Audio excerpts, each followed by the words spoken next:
araw po sa inyo. Nandito muli ako para muli pong mag-share. I-share ko po ngayon ay itong Picos Nana. Bali, i-repat ko po siya. Tapos, gagawin ko siyang cascade.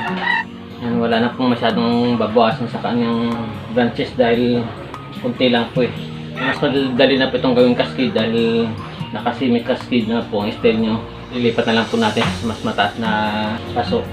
Bago po pala ako mag-umpisa, baka hindi pa po kayo nakapag-subscribe sa aking YouTube channel, paki-subscribe po para ma-update po kayo sa mga next videos na i-upload ko. Yan, umpisa na po natin, huwag na natin patagalin. Katulad po ng ginagawa ko, nagre-repat, gagamitan po natin ng planggana para hindi yung natatapon yung lupa.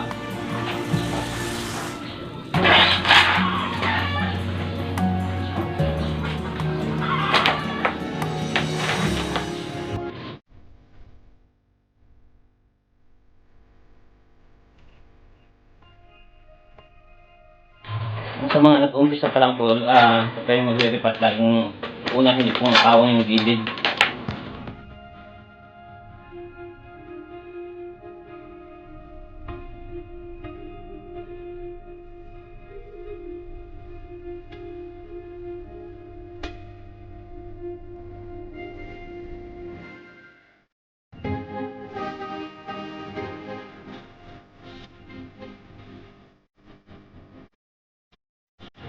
Dito po natin siya ilalagay. Haraan ko muna po ng screen yung butas niya.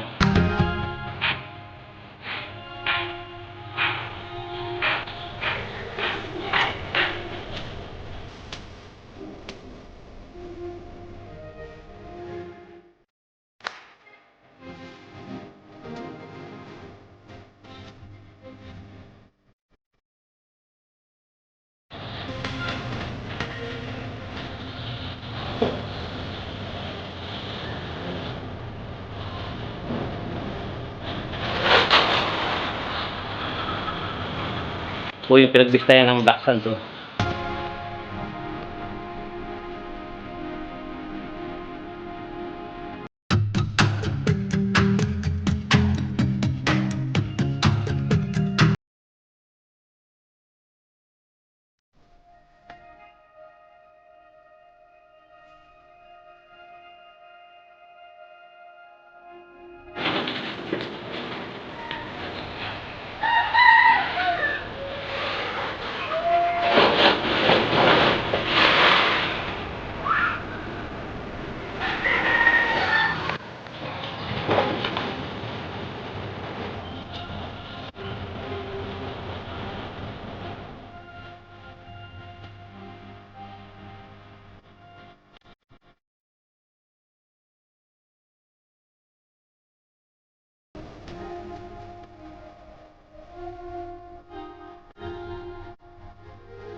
Tapos itong isang sampo na ito, tanggalin na rin po natin nasa ilalim.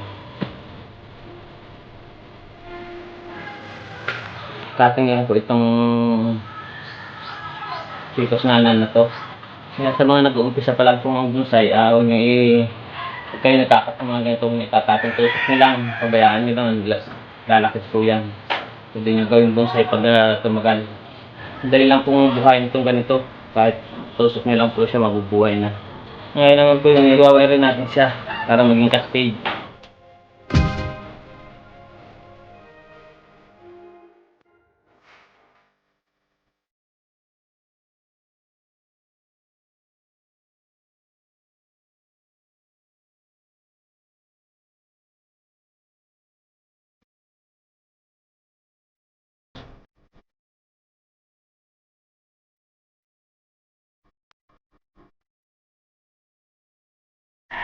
Ito lang po, pinakamalaking pong wire frame lang po.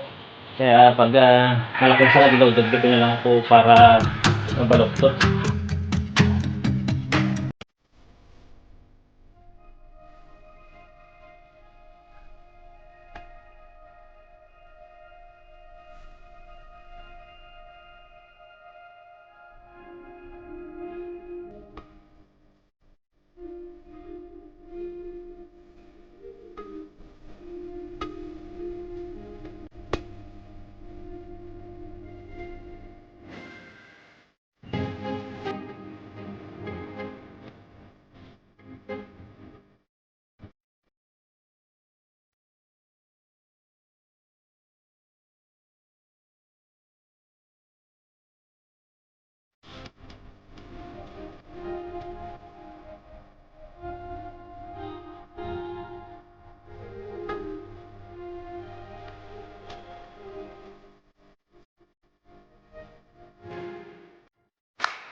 Nagpapatong muna po natin dito. Dahil babaloktotin na po natin ang track niya.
Muli po, maraming salamat sa inyong panonood at sa mga hindi pa po nakakapag-subscribe sa aking YouTube channel, pakisubscribe po para ma-update po kayo sa mga next videos na i-upload. Salamat.